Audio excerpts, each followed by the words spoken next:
Segundo grado de formación comunitaria. La buena lluvia. Primera parte. ¿Qué es la Iglesia? Curso de Eclesiología. Contenidos de la lección número 1 a la 9.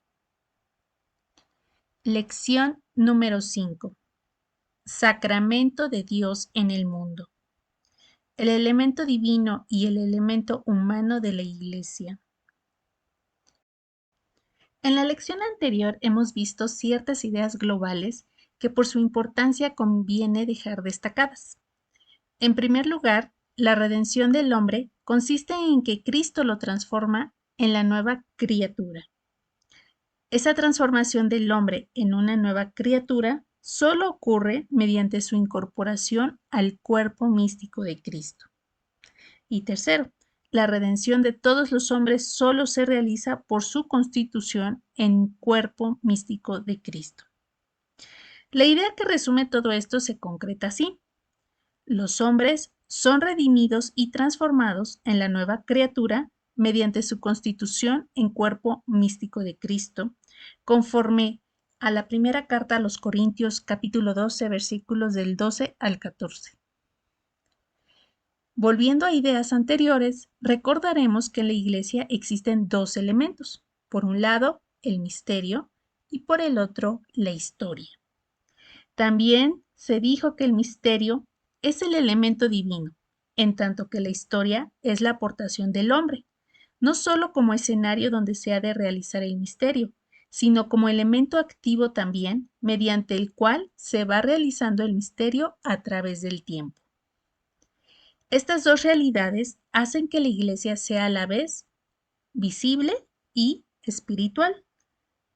Es necesario que pongamos mucha atención a estas dos características de la Iglesia, su ser visible y su ser espiritual, porque existen dos peligros que han afectado a muchos, por no haber podido contemplarlos en su conjunto. Por una parte, se llegó a conceptuar erróneamente a la Iglesia tan solo como una realidad mística y espiritual, invisible y divina, de donde resultó que se le veía como una congregación exclusiva de justos, acaso de predestinados, con lo que se le quitaba su universalidad y, más grave aún, su función esencial de ser instrumento de salvación para el mundo, con marcada disposición hacia los pecadores, conforme su divino fundador dijo que era su tarea fundamental. Así nos lo dice el Evangelio de Lucas, capítulo 19, versículo 10, donde dice: pues el Hijo del Hombre ha venido a buscar y a salvar lo que estaba perdido. Palabra de Dios. Te alabamos, Señor. También, equivocadamente se conceptuó a la Iglesia como si, no llegando a negar los dos elementos, divino y humano, estos elementos constituyeran una división en la misma Iglesia. Por una parte, el amor y por otra, el derecho. Por una, lo carismático y por otra, lo jerárquico. Más atinadamente, se conceptúa la Iglesia simultáneamente espiritual y visible, con preponderancia del elemento místico sobre el histórico. Así, la Iglesia es una comunidad, pero no puramente invisible, sino que se encarna y concreta en la historia humana. Y Cristo, único mediador, estableció y conserva a su Santa Iglesia y la quiere comunidad de fe, de esperanza y de amor, con una estructura visible aquí en la tierra. Existen así dos elementos, como dijimos, uno visible y el otro invisible, que se distinguen bien uno del otro. Sociedad con órganos jerárquicos y comunidad espiritual, terrestre, pero dotada de bienes celestiales. Elemento divino y elemento humano que se conjugan. Y sin embargo, en la Iglesia persiste una característica que es la unidad. Así, la Iglesia se convierte en sacramento de unidad. El Catecismo de la Iglesia Católica cuenta con numerosas referencias al respecto. De entre todas ellas anotamos las siguientes. En el numeral 789 nos señala, la Iglesia no está solamente reunida en torno a Cristo, siempre está unificada a Él en su cuerpo. Numeral 813. La Iglesia es un debido a su origen. El modelo y principio es la unidad de un solo Dios Padre e Hijo en el Espíritu Santo, en la Trinidad de personas. La Iglesia es un debido a su fundador. La Iglesia es una debido a su alma. El Espíritu Santo, que habita entre los creyentes y llena y gobierna a toda la Iglesia, realiza esa admirable comunión de fieles y une a todos en Cristo tan íntimamente que es el principio de la unidad de la Iglesia. Por tanto, pertenece a la esencia misma de la Iglesia ser una. Numeral 815. La unidad de la Iglesia está asegurada por vínculos visibles de comunión. 1. La profesión de una misma fe recibida por los apóstoles. 2. La celebración común del culto divino sobre todos los sacramentos. Y 3. La sucesión apostólica por el sacramento del orden, que conserva la concordia fraterna de la familia de Dios. Para estudiar esta característica debemos comenzar por recordar lo que entendemos por la palabra sacramento. Esto es, un signo sensible instituido por Jesucristo para conferir gracia. En otro modo de hablar, hemos dicho que el Señor quiso dar su gracia, pero de manera que por los sentidos sintiéramos algo fuera de lo común, de manera que por esa sensación nos diéramos cuenta de que recibíamos la gracia que escapa a nuestros sentidos. La percepción del agua en el bautismo, del aceite en la confirmación, las palabras de la absolución en la reconciliación, las apariencias de pan y vino en la Eucaristía, nuevamente el aceite en la unción de los enfermos y el orden sacerdotal, la presencia y declaración de los esposos en el matrimonio. Recordando todo esto, ya podemos entender cómo la Iglesia es ante el mundo un sacramento de unidad, porque produce la unidad entre los hombres, entre los cristianos sobre todo, una dispensación de Dios que combate la desunión que produjo el pecado. La Iglesia, comunidad, ostenta al mundo el principio de unión universal que Dios quiere para toda la humanidad y va realizando para extender su reino en todo el mundo. Esta unión que la Iglesia va realizando se verifica en dos aspectos: la unidad y la unicidad. Por unidad entendemos el cómo se realiza la unión y mira a la esencia de la Iglesia.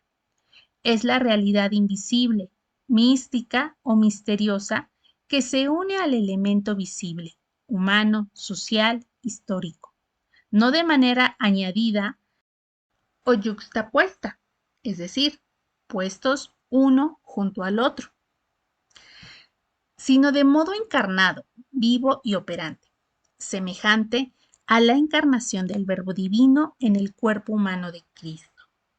De este modo, la historia humana, que en el Antiguo Testamento fue como escenario aprovechado por Dios para actuar, realizar y preparar la salvación, en el Nuevo Testamento se convierte plenamente en la historia misma de la salvación, porque la historia humana se encarna la salvación.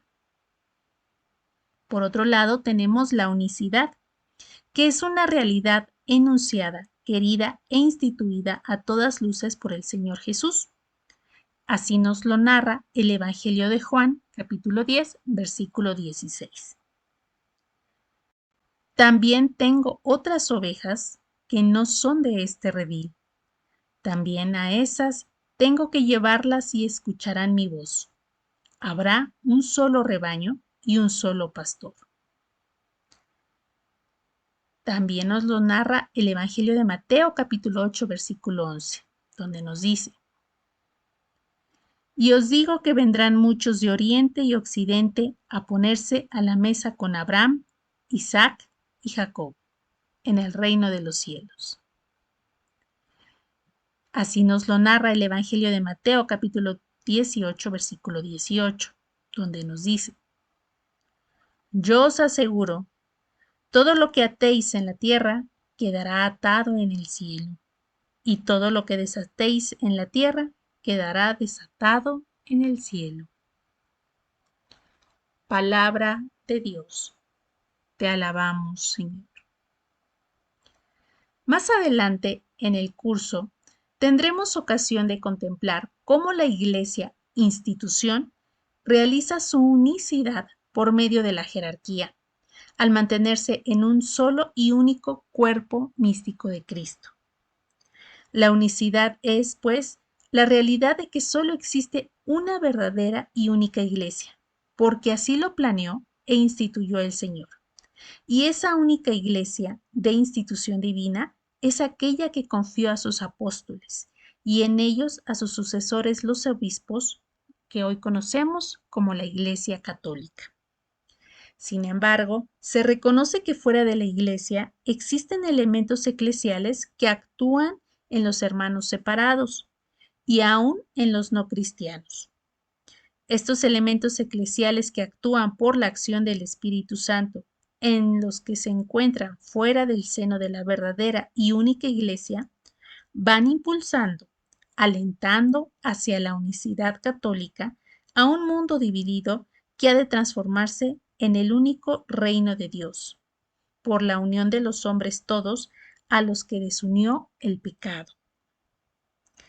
Concretando el sentido de la Iglesia, sacramento de unidad, signo e instrumento de la unión íntima con Dios y de la unión de todo el género humano, ante todo, hemos de reflexionar que solo puede mantenerse unidad en Cristo, luz de los pueblos, para iluminar así a todos los hombres con la caridad emanada intensamente en su divino fundador, claridad que debe resplandecer ante el mundo en el rostro de ella. Así nos lo narra el Evangelio de Juan, capítulo 1, versículo 9, donde nos dice: La palabra era la luz verdadera que ilumina a todo hombre que viene a este mundo. También nos lo narra San Pablo en su carta a los Efesios, capítulo 5, versículo 8, donde nos dice: Porque en otro tiempo fuisteis tinieblas, mas ahora sois luz en el Señor. Vivid como hijos de la luz. Palabra de Dios. Te alabamos, Señor. Así vemos que Cristo es el sacramento primordial del Padre en cuanto que Él significa y produce la salvación querida por el Padre. La Iglesia continúa la obra de Cristo como sacramento de salvación querido por Él, ya que para eso, y solo para eso, por Él fue instituida. Y para poder cumplir con esa semejanza que debe tener con su divino fundador, ella tiene que retratar la pobreza, la humildad, la abnegación, el servicio, la caridad y la santidad en sí, especialmente para con los débiles y los pobres. Y también como Jesucristo, por retratarlo en sí, ella ha de sufrir. La Iglesia que pretende imitar a Cristo en su perfección de vida, al no ser ella Cristo mismo, es imperfecta y en sus miembros es pecadora, porque ellos son su elemento humano, necesitado constantemente de perfección. La Iglesia acoge en su seno a los pecadores. Así, al mismo tiempo es santa por su elemento divino y necesitada de purificación, de penitencia, de renovación constante por su elemento humano. Por lo tanto, la unidad de la Iglesia se manifiesta también por la participación que en su seno tienen sus miembros de lo que es de ella, tanto de su vida de gracia como de su expiación y penitencia, y aún de los efectos de esa gracia y ese pecado, toda vez que cuando unos miembros pecan, todos los miembros lo sufren, y cuando unos miembros se santifican, todos los miembros se benefician. Cuando unos miembros padecen, todos los miembros se apenan. Cuando unos miembros se alegran, todos los miembros gozan. Así nos lo dice San Pablo en su carta a los Tesalonicenses, capítulo 5, versículo 11, donde nos dice: confortaos mutuamente y edificaos los unos a los otros. También nos lo narra San Pablo en su carta a los Romanos, capítulo 12, versículo 15, donde nos dice: alegraos con los que se alegran, llorad con los que lloran. Palabra de Dios. Te alabamos, Señor. Es claro que para que pueda darse esa comunidad de intereses y de interacción e interbeneficio de la Iglesia, deben cumplirse entre sus miembros una serie de condiciones, sin las cuales esa comunión es imposible. Tales condiciones son: número 1, capacidad de amor, que permite existir la comunión por la cual unos gozan de los bienes de los otros. Así nos lo narra San Pablo en su carta a los Romanos, capítulo 1, versículos del 9 al 12 y versículos 14 al 15, donde nos dice: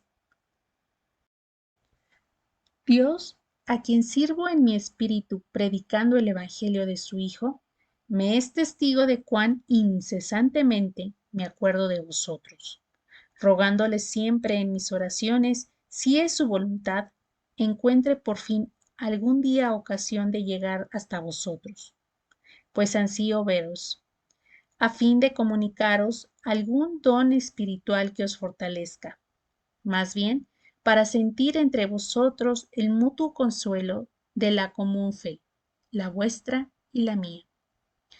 Me debo a los griegos y a los bárbaros, a los sabios y a los ignorantes. De ahí mi ansia por llevaros el Evangelio también a vosotros, habitantes de Roma. Palabra de Dios. Te alabamos, Señor. Número 2. La capacidad de perdón. Indispensable para que, haciendo a un lado la contemplación de los inevitables defectos de los hermanos, que nunca podrán extirpar de sí las deficiencias humanas, aprendamos a apreciar sus pocas o muchas siempre presentes cualidades y, en todo caso, el rechazo del resentimiento divisor. Número 3. Capacidad de admiración, que nos ayuda a intentar de imitar las virtudes de ellos, con cuya suma encarnada en nosotros iremos ascendiendo por el camino de la perfección. Número 4. Capacidad de docilidad, para aceptar la autoridad de quienes dirigen la comunidad, pese a los desaciertos y debilidades que en él puedan estar presentes, siempre atentos a su dirección, como el que la voz del hermano que dirige oye la voz de Dios. Número 5. Capacidad de entrega, la que no conoce limitaciones para darse a los demás, la que nos hace olvidar el mío debido a la donación de los bienes propios en beneficio de la comunidad. Y número 6. Capacidad de servicio, donde ya no es lo que se posee, los bienes propios, sino la persona misma, el yo, lo que se entrega a los hermanos. Todas estas posiciones necesarias para la unidad fueron debidamente enseñadas de palabra y con el ejemplo de Jesús Maestro. San Pablo ilustra así la idea de la edificación, cuando nos lo narra en su carta a los Efesios, capítulo 2, versículos del 19 al 22. Y dice: así pues, ya no sois extraños ni forasteros, sino conciudadanos de los santos y familiares de Dios, edificados sobre el cimiento de los apóstoles y profetas, siendo la piedra angular Cristo mismo, en quien toda edificación bien trabada se eleva hasta formar un templo santo en el Señor, en el que también vosotros estáis siendo juntamente edificados, hasta ser morada de Dios en el Espíritu. Palabra de Dios. Te alabamos, Señor. ¿Cuánta doctrina encierra tan pequeño párrafo? Analicémosla, pues. Dentro de la Iglesia, ninguno de sus miembros es ajeno a lo que en ella acontece, por cuanto todos hemos de sentir a la Iglesia como algo muy propio, siendo entre nosotros hermanos si se la contempla como una gran familia en que Dios es el Padre, conciudadanos si se le compara con la patria, en la que ninguno es extranjero, patria que es de santos, porque los frutos de la Iglesia son de santidad. La Iglesia es un edificio, el templo universal de Dios, donde Él habita como en su morada, y no porque lo haga con un cuerpo físico como el nuestro, sino porque con su espíritu la llena sobre toda la faz de la tierra. Ahí donde se halle cada uno de los cristianos en cuyo interior tiene el espíritu su morada. Al viajar por los países del mundo, contemplamos la universalidad de la Iglesia, en la cual no existen fronteras ni nacionalidades, porque abarca todas las naciones. Se recuerda lo dicho por Cristo a la samaritana en el Evangelio de Juan, capítulo 4, versículos 21 al 23, donde nos dice: Créeme, mujer, que llega la hora en que ni este monte ni en Jerusalén adoraréis al Padre. Pero llega la hora, ya estamos en ella, en que los adoradores verdaderos adorarán al Padre en espíritu y en verdad, porque así quiere el Padre que sean los que le adoren. Palabra de Dios. Te alabamos, Señor. Así, la Iglesia es el reino de Dios, que tiene su inicio en el Antiguo Testamento y hunde sus raíces en la Antigua Alianza, por las profecías, por los patriarcas y los profetas, y ya dentro de nuestra era cristiana, por los apóstoles. La verdadera Iglesia es la que se cimienta sobre todo ese pasado siempre renovado hasta la consumación de los siglos, porque es la misma Iglesia, la de ayer, la de hoy y la de siempre. Por lo que en este edificio sin igual, Cristo es la piedra angular. Es decir, dícese piedra angular aquella que en un arco sobre el centro del mismo cae y en una caja como cuña empujando a todas las demás a un lado y otro para producir su adhesión y evitar que alguna desencaje y caiga el edificio. Así como en el arco se busca que todas las piedras traben una con la otra, así en la Iglesia, por la obra de Cristo, todos sus miembros se unirán en el amor, amor que no se produce por valores humanos, sino que se alimenta en aquel amor de quien nos amó el primero y por amor se entregó a la muerte. Esta trabazón es testimonio de la Iglesia sacramento, que ante el mundo se presenta como una única y unidad. El testimonio que la Iglesia tiene que dar en forma semejante a Cristo aparece plenamente en la Iglesia peregrinante. Es la comunidad cristiana que camina hacia su fin último en el seno de la Trinidad de Dios, mientras sufre las contradicciones del mundo y aún sus persecuciones, alentada y sostenida por el consuelo con que Dios les regala. En esa actitud Su oficio es anunciar a los hombres la cruz y la muerte del Señor hasta su venida. Así nos lo dice San Pablo en su primer carta a los Corintios en el capítulo 11, versículo 26. Pues cada vez que coméis este pan y bebéis este cáliz, anunciáis la muerte del Señor hasta que venga. Palabra de Dios. Te alabamos, Señor. Así sostiene a la Iglesia en su tarea la seguridad de la resurrección de su Señor, que al mismo tiempo anuncia, tal como desde los primeros días de su existencia hicieron los apóstoles y los primeros cristianos. Resumiendo, la Iglesia es ante el mundo el sacramento de Cristo, tal como Él es el sacramento del Padre. En esta tarea la Iglesia se sirve del testimonio de sus miembros. Para realizando la Iglesia es sostenida por la acción del Espíritu Santo, que actúa en todos los cristianos. Esta acción del Espíritu es el misterio de la Iglesia, que tiene su actuación en la historia de los hombres, hoy igual que en todos los tiempos, dentro del plan de la salvación. La Iglesia, al mismo tiempo que edifica el reino de Dios en y para el mundo, se edifica dentro de sí misma por la acción de Cristo como piedra angular, que logra la trabazón de sus miembros por medio del amor. Así la Iglesia peregrina hacia el Padre a impulso del Espíritu y guiada por Cristo, su cabeza, anunciando su muerte y resurrección. Reflexiones personales.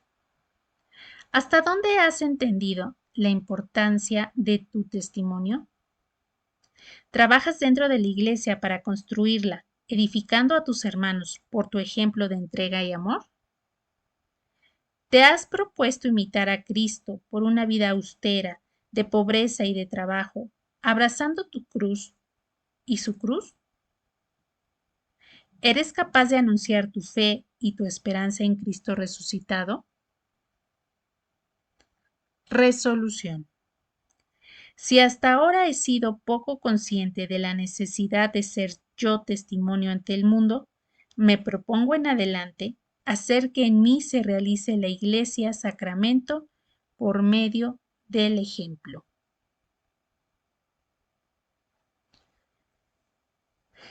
Queridos hermanos, hasta aquí la lección número 5. Muchas gracias. Luz y sal, reunir y servir. Dios les bendiga. Nos vemos en la siguiente lección. Hasta pronto.